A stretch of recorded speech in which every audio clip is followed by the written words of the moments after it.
ಉತ್ತರ ಕನ್ನಡ ಜಿಲ್ಲೆಯ auto rickshaw ಚಾಲಕರು ತಮ್ಮ ಬಹುದಿನಗಳ ಬೇಡಿಕೆಗಳು ಈಡೇರದ ಹಿನ್ನೆಲೆಯಲ್ಲಿ ಸರ್ಕಾರದ ವಿರುದ್ಧ ಸಮರ ಸಾರಿದ್ದಾರೆ.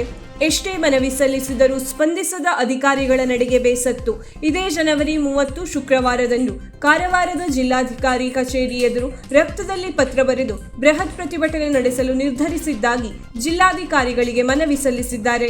ಬೆಳಿಗ್ಗೆ 11 ಗಂಟೆಗೆ ಕಾರವಾರದ ಮಾಲಾದೇವಿ ಕ್ರೀಡಾಂಗಣದಿಂದ ಸುಭಾಷ್ ಸರ್ಕಲ್, ಅಂಬೇಡ್ಕರ್ ಸರ್ಕಲ್ ಮೂಲಕ ಮೆರವಣಿಗೆ ಹೊರಡಲಿರುವ ಸಾವಿರಾರು ಚಾಲಕರು ಜಿಲ್ಲಾಧಿಕಾರಿಗಳ ಕಚೇರಿ ಎದುರು ಕಪ್ಪು ಪಟ್ಟಿ ಧರಿಸಿ ಜಮಾಯಿಸಲಿದ್ದಾರೆ.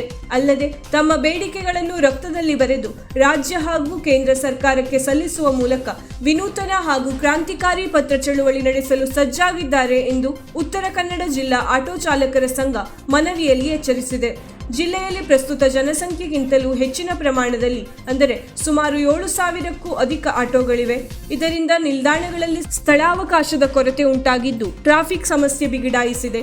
ಅಲ್ಲದೆ ಇರುವ ಚಾಲಕರಿಗೆ ದುಡಿಮೆ ಇಲ್ಲದಂತಾಗಿ ಸಂಕಷ್ಟದ ಜೀವನ ನಡೆಸುವಂತಾಗಿದೆ. ಈ ಹಿನ್ನೆಲೆಯಲ್ಲಿ ಹೊರ ರಾಜ್ಯಗಳ ಮಾದರಿಯಲ್ಲಿ ಮುಂದಿನ ಕನಿಷ್ಠ 5 ವರ್ಷಗಳ ಕಾಲ ಹೊಸ ಆಟೋ ಪರ್ಮಿಟ್ ನೀಡುವುದನ್ನು ಸಂಪೂರ್ಣವಾಗಿ ಸ್ಥಗಿತಗೊಳಿಸಬೇಕು.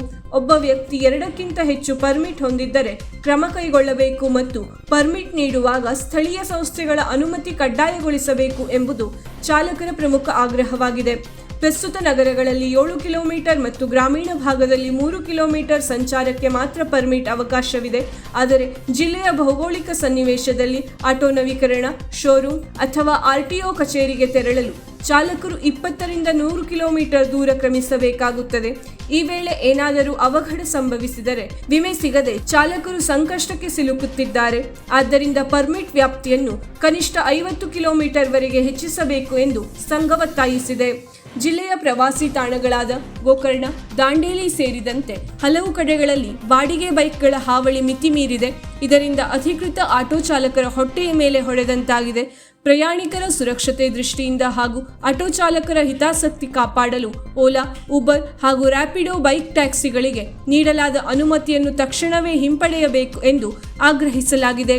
ಸಂಬಂಧಪಟ್ಟ ಅಧಿಕಾರಿಗಳು ಮತ್ತು ಜನಪ್ರತಿನಿಧಿಗಳು ಕೂಡಲೇ ಸಭೆ ಕರೆದು ಸಮಸ್ಯೆ ಬಗೆಹರಿಸದಿದ್ದಲ್ಲಿ ರಾಜ್ಯಾಧ್ಯಕ್ಷ ಶೇಖರಯ್ಯ ಮಠಪತಿ ಅವರ ನೇತೃತ್ವದಲ್ಲಿ ಜಿಲ್ಲೆಯಾದ್ಯಂತ ಉಗ್ರ ಹೋರಾಟ ಅನಿವಾರ್ಯವಾಗಲಿದೆ ಎಂದು ಜಿಲ್ಲಾಧ್ಯಕ್ಷ ವಿಶ್ವನಾಥ್ ಎಸ್ ಗೌಡ ಮತ್ತು ಪ್ರಧಾನ ಕಾರ್ಯದರ್ಶಿ ಉದಯ್ ನಾಯ್ಕ್ ಮನವಿಯಲ್ಲಿ ಎಚ್ಚರಿಸಿದ್ದಾರೆ.